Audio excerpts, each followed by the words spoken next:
Such a concept, of course, meant a great many things to different people. Regardless of definition, however, the world of Lost Way held the promise of knowledge. The world itself was unassuming, a barren ball of rock, untethered to any sun. The surface was dotted with crumbling ruins and remains of long-dead armies. The idea of knowledge permeated its existence. Knowledge that was there for the taking. It was a certainty, existing in an uncertain universe. Thus, when the world of Lost Way emerged from the warp and returned to the Erabrus sector, the promise of knowledge spread quickly. Its allure reached out and drew the inhabitants of the sector in. Thus, as the forces of the Erabrus sector prepared to investigate the mysterious world, another certainty emerged for those with the eyes to see it. Invariably, the price of knowledge would be conflict. War had come, once again, to the Erabrus sector. Knowledge. It was the ultimate purpose of everything he had done. Knowledge was the highest, purest good in existence. He lived for knowledge, and had devoted his life to its pursuit. His tireless quest for knowledge had not gone unrewarded either. With knowledge came power, power that could be used for the betterment of all. Yet not all thought that way. For their pursuit of knowledge, him and his people had been cast out by the empire they had sought to save. Ages ago, a wise man had once said that the only good is knowledge, and the only evil is ignorance. Like him, that man had also been cast out by those he had cared for most. The thought of it still angered Talos Ephru. Mankind was the greatest species in the galaxy. Of that, he had no doubt. The destiny of man was marked for great things, yet for all its potential, man still labored under the yoke of ignorant tyrants and dogmatic fools. They called him a betrayer, but in truth, it was the rulers of humanity that had betrayed themselves. The Imperium was a malignant parasite controlling the destiny of man, blinding humanity to its true potential and accelerating their impending doom. Ephru would save them. If it meant burning the Imperium to the ground, so be it. To do that, however, he needed more knowledge. Always more. Ephru heard footsteps behind him and turned to face them. The Archmagus of the Children of Uman Ra, Zar the Mad, approached. The two stood at the pinnacle of the Temple of Uman Ra, looking out over the desert plains of Omelquar. The augurs were correct, Lord Ephru. The Black Diamond released its prize this morning. It is as I thought. Lost Way returns. The world of Lost Way was the enigma of the Erabrus sector, a demon world that appeared seemingly at random, only to vanish back into the warp shortly thereafter. It was also a sacred place for the children of Oman Ra, for it was within the crumbling temples of Lost Way that Ephru recovered the golden sword, foremost of the relics of Oman Ra. The planet had vanished shortly thereafter, and had not been seen for 18 years. Ephru frowned. We have little time. Yes, Lord Ephru. The warp could reclaim the world at any moment, it seems. Ephru paused. He did not have the ability to see the future at will. Instead, glimpses of events to come came to him fleetingly. He did not know what he would find upon his return to the blasted world of Lost Way, but he was certain that it would be of great importance. Lost Way was a place of great power and forbidden knowledge. It was their sacred duty to return to the world and claim the knowledge held there. Ready the Golden Serpent for immediate departure, Czar. We will return to Lost Way and recover what we can while we still have time. Knowledge. How little of it they truly had. The combination of knowledge, belief, and courage could overcome any obstacle, and while his people had plenty of the latter two attributes, Shazo Saifa's experiences in the Erabrus over the last 16 years had shown how precious knowledge really was. These bleak thoughts filled his mind as he slumped back in his chair and listened with dismay at the report being read to him. Water reclamation post Shaughn Orez 2 was hit in last night's attack, Osaifa, continued Shazli Carl, indicating the outpost's location on a holographic display in front of him. The outpost was guarded by 10 fire warders and crewed by 47 Earthcast technicians. I'm afraid there were no survivors. Saifa sighed heavily. I grieve for the loss of your people, Alaisia. Fio El Furios Liayan Lalicia, the leader of the Earthcast in the Kauyon M'yen'ka Expeditionary Force, nodded her head sadly in acknowledgement. On the whole, reconstruction efforts on the planet's thorax had been going well. The Earthcast had ensured that the cities of the planet were rapidly being rebuilt using advanced Tau technology, and the skills of the Watercast had ensured that the planet's human population had wholeheartedly embraced the greater good. However, the reconstruction was not without difficulty. Thorax had been devastated by centuries of imperial mistreatment and in recent years of savage warfare. Food and water had to be imported by the Tau, and their efforts to make the planet self-sufficient were continually hampered by the Necron attacks. The Necrons were implacable foes. They emerged from the desert, attacked at will, and then vanished once their enemies were dead. They could be repelled, of course, but Saifa did not have enough troops to protect every refinery and reclamation plant. This, combined with the fact that Necron raids had been increasing in number rapidly and seemed to be able to strike anywhere, ensured that the raids were beginning to take a toll on morale. The Tau needed some advantage to add to their defense, but none had been forthcoming. Boro Namani, leader of the Aircast in the expedition, took the floor from Carl. Moving on to the next item, our deep space probes have detected the sudden appearance of a small planet near the Black Diamond. Our cross-references with captured Imperial databases indicate this planet is known as Lost Way. The holographic display shifted to reveal the details of the Tau scans on the planet. Avert, the human advisor seated to the left of Saifa, spoke up. Oh Saifa, I think it may be worth mounting an expedition to this world. Our scans show several ancient Eldar and Necron ruins on the planet's surface. I've heard legends regarding a great conflict between those two races that took place eons ago. If these ruins hold us from that conflict, they may aid us greatly in securing the situation on Storax. Onomanu continued. The fleet is still at battle readiness, Osaifa. We can begin deployment within 3 decks. Avert nodded. If we do launch an expedition, we should do it swiftly. The warp is unpredictable, and the planet may not remain in material space for long. Osaifa thought for a moment. The plan was risky, but if it saved valuable Tau lives, was it not worth it? They needed an edge against the Necrons, and reinforcements from the Empire would not arrive for another Kairota. He nodded in agreement. Sound the order then. We shall make for a Lost Way, and claim the ruins there for the greater good. Knowledge. The lesser races had no idea of the true nature of knowledge. Only by scrying the future, viewing the myriad skeins of fate, could she shape the future and lead her people to their destiny. Sadly, it was not always as simple as that. Despite their knowledge, her people were still a dying race. There was hope though.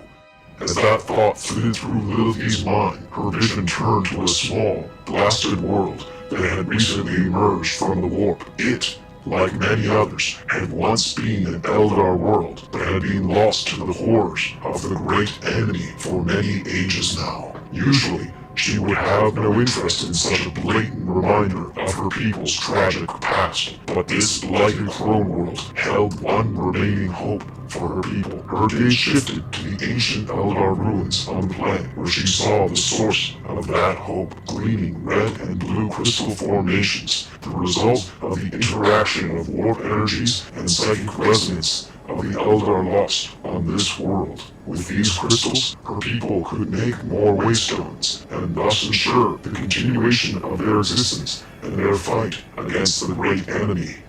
There was another skein of fate that glittered at the side of her vision, but Lilith batted it aside. She had known what it had held for ages now, and did not care. The survival of the Eldar was all that mattered.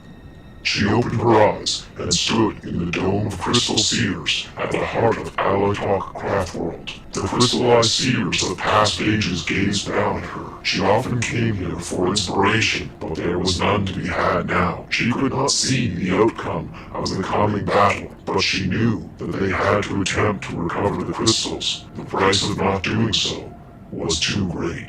She heard steps behind her and turned to see farseer Oman watching her. Oman was young, but he was already the most talented farseer she had known. Despite his youth, he far outstripped Lilith's considerable powers. One day, soon, he would replace her. "You see it too, Lilith," he said. "We have little time to secure the material before the warp reclaims the lost Crone world. Autarch Swiftblade is already preparing his strike team." Lilith nodded. "I am ready to face the enemy, to reclaim what is rightfully ours." "Lilith," Oran hesitated for a moment. "I do not think you should accompany us. I have seen many things about this future, and I know that if you set foot on its surface, it will be your doom. I do not wish to lose you." "I know, Oran. I have known my fate for some time now. I also know that if I do not deploy along this lost path, our efforts will not succeed. And though I doom myself by doing so, you will not sway me. The fate of our people outweighs all other consideration." Oran nodded impassively. "Very well then. We shall leave as soon as the war host is prepared." He turned on his heel and left Lilith alone. She knew that she would never be able to join them, but it mattered not. War called.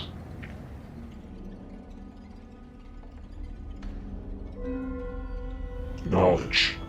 Others thought that knowledge held no interest for his kind, but nothing could be further from the truth.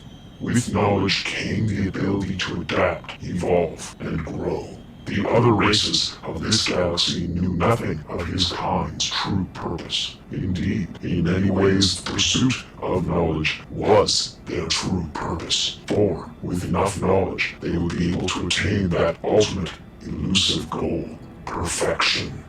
As always, more trivial concerns always interfered. Janus strode through the ruins of the capital of Eramond, taking in the silence that had descended on the world. The stillness was only broken by the faint lapping of acidic liquid in digestion pools that had grown across the planet, and the soft chittering of the remaining Tyranid organisms that had not yet been reabsorbed into the Hive fleet. Soon, this world would be a lifeless husk, identical to the countless others that lay in the path of the Hive fleets. Sadly, this was not the case throughout the system. The war with the Imperials for the rest of the Aramon system had been going well, but it had taken a toll nonetheless. The constant conflict that had embroiled the sector had stripped many worlds of all their useful biomass, ensuring that the Tyranids had not yet been able to overrun the Imperial defenses. Janus bent his mind to the problem. There must be a way to give the Hive fleet an additional edge. He reached out mentally and connected with the Tyranid hive mind. With this, his senses grew, and Janus saw everything. There, sitting in the depths of space, he found his answer. A simple, insignificant planet floated nearby, where no world had existed before. To the untrained eye, it was a lifeless ball of rock, but Janus saw more. Countless armies had clashed and died on that world, brutally annihilating each other for uncounted ages. With the knowledge promised by this world, the Hive fleet could adapt and evolve to unimagined forms. New forms that could easily consume the ignorant defenders of humanity. It was too great a prize to ignore. With a single thought, Janus reached out and bent a portion of the collective might of the Tyranid swarm toward the planet of Lost Way. Knowledge. Knowledge was overrated. It was deceptive and at times corrupting. The pursuit of knowledge for knowledge's sake invariably led to damnation. There were so many pure ideals out there: justice, honor, and loyalty. These were the ideals that should be glorified and lauded. Of course, the ideal that brought Wolf Lord Marco Ragnos to this accursed region of space, far from his beloved Fenris, was perhaps the purest ideal of them all: vengeance. Marco Ragnos and Brandur Jonasson had been blood claws together. They had formed an unshakable bond. They had fought against the Greenskins on the ash wastes of Armageddon, and against the traitor legions in the Cadian Gate, and had worked their way up the ranks to the position of Wolf Lord together. When Jonasson had been deployed to pacify a little-known sector of space on the eastern fringe, Ragnos had been the first to drink to his success. Word soon came in of the success enjoyed by Jonasson's expedition in the Erebus sector. Great tales of triumph over the Tyranids, Orks, and renegade space marines. Good fortune never lasted, though, and soon word had come that Canor had been overrun by the Tyranid swarm, and Jonasson had been murdered and consumed.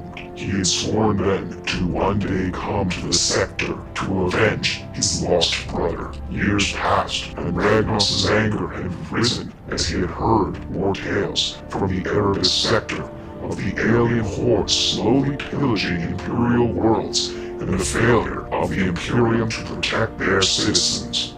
At last, he could not be denied any longer, and the Great Wolf himself had charged Ragnos with reclaiming this cursed sector. All the knowledge in the universe could not save these aliens and traitors from his wrath. Now, the ships of his expedition were becalmed in space, plotting their first attack on the Erebus sector.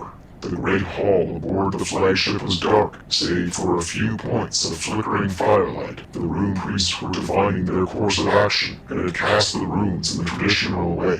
Ragnos cleared his throat impatiently as he looked down at the stones cast before him. You know I can't read the runes like you can, priest. What do they say?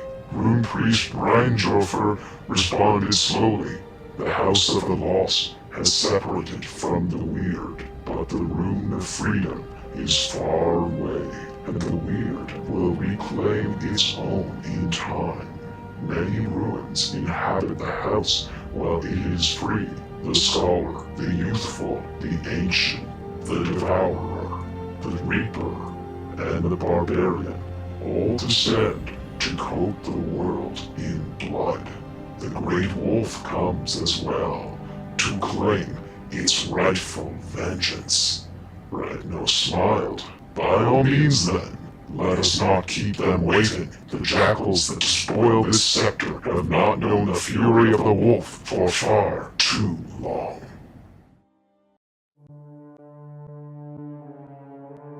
Knowledge. In the end, it was all irrelevant. The fate of all life was to die and fade away, leaving nothing but silence and dust. That was the way of things, and the knowledge of its coming could change things in no way. So Pure, Necron Overlord of the Nefra Dynasty, gazed out impassively over the sands below him. Nothing lived this deep in the deserts of Storax. There were only waves and waves of gray sand dunes and rock outcroppings, with only the desert wind to perturb the silence. It was as it should be. That's a rather simplistic way of looking at things, So Tor turned to face the shimmering golden figure who now floated beside him. You and I are really so different, it's quite remarkable. You dismiss knowledge, but you should thrive on it. I have traveled to so many places since my waking, seen so much change, so many interesting things. It's been a most edifying experience. The deceiver turned to regard the Overlord, as if expecting a response. The Overlord was silent. The deceiver sighed disappointedly. I suppose much of that is beyond your understanding. It's to be expected, really. I suppose I have only myself to blame. Perhaps, though, you can understand the dilemma I face at the moment. This sector, it is quite an interesting puzzle, is it not? I have walked the galaxy, yet I find myself always returning here. There's something here, just beyond my view. It really is most refreshing. He paused for a moment to take in the desert scene. There is something you can do for me. I need you to gather up a few old things for me. A key to a puzzle, if you will. Perhaps you'll learn something while you're at it too. The deceiver brought the full power of its gaze to bear on the Overlord. Unbidden images filled the Necron's mind, visions of a blasted, rocky world, an ancient world at that. Aeons ago, the Necron tier had waged their bloody wars against the living across its surface. Just as they had scoured the surface clean, the world vanished, pulled into the hateful realm of chaos. There was a flickering of some long-lost feeling, an emotion the Necron had felt once, long ago, when he had thought of his kin trapped on that world when it was lost. Pity, perhaps? It had been so long since SOTOR had felt anything that it was impossible to tell. More images swirled in his mind, images of relics of the hated old ones that remained littered on the surface of this blighted world. A grim determination filled SOTOR. Those items would be claimed for the star gods, and the insects that also sought that world would be released from the torment of their own life. The deceiver smiled. Excellent. I knew you'd understand. You're a clever one. I'm confident we'll figure out the puzzle facing us very soon. He paused and looked up at the night sky. So many stars. Very soon, we'll save them all.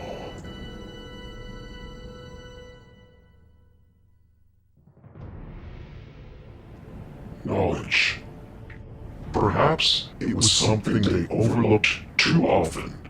His people often preferred simpler things in life, but Vagram had always been different. For as long as he could remember, even during his youth on Frelor, Vagram had sought more and more knowledge. It had even come to him unbidden recently, in the form of strange dreams of a desolate world that held wondrous secrets. He often wondered about these things and the very nature of knowledge, but he rarely brought these topics up. His colleagues did not often appreciate such philosophical inquiries. Nonetheless, he had to bring it up. The visions of this world had been appearing to him with more and more frequency, to the point where Vagram could not ignore it anymore. My lord, he asked quietly, what are your thoughts on the nature of knowledge? Vagram's question was met with snorts of derision and laughter from the rest of the bridge crew. The jeers were swiftly silenced by the commander's reply. Quit your laughing, you dits. Knowledge is the most bulky thing you can have in a fight. It lets you plan all sorts of sneaky and cunning stuff. It tells you where the best scrap is. And most importantly, it tells you where to find the best enemies and duff them all over.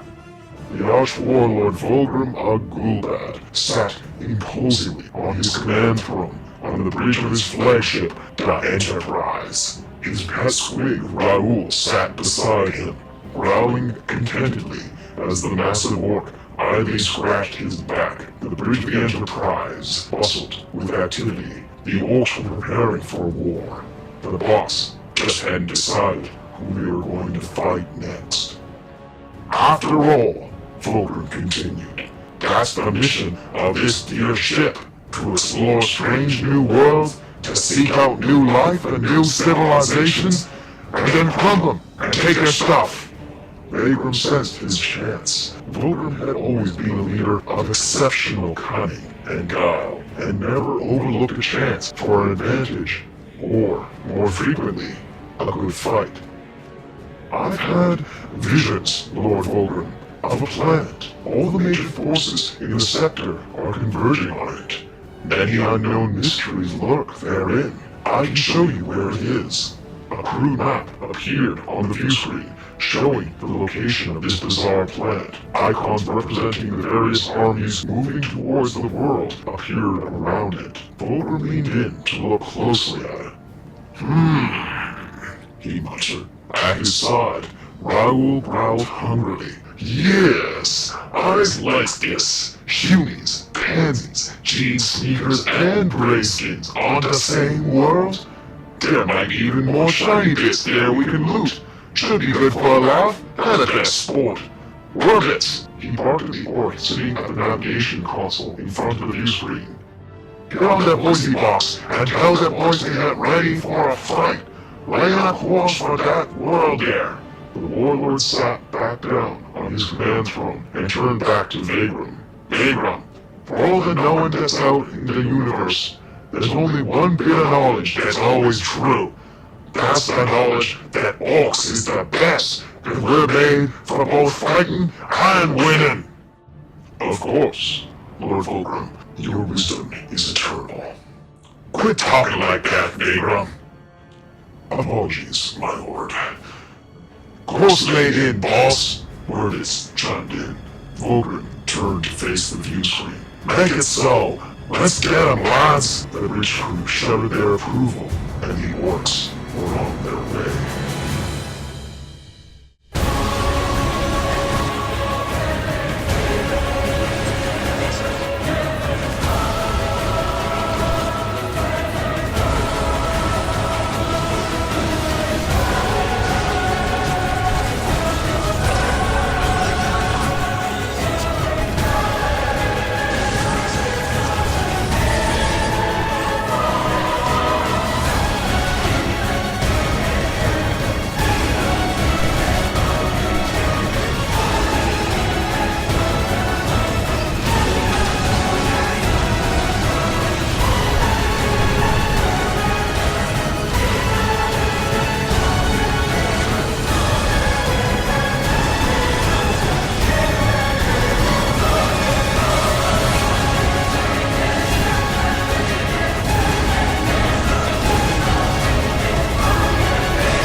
How did I give, dear God, this is a complex name.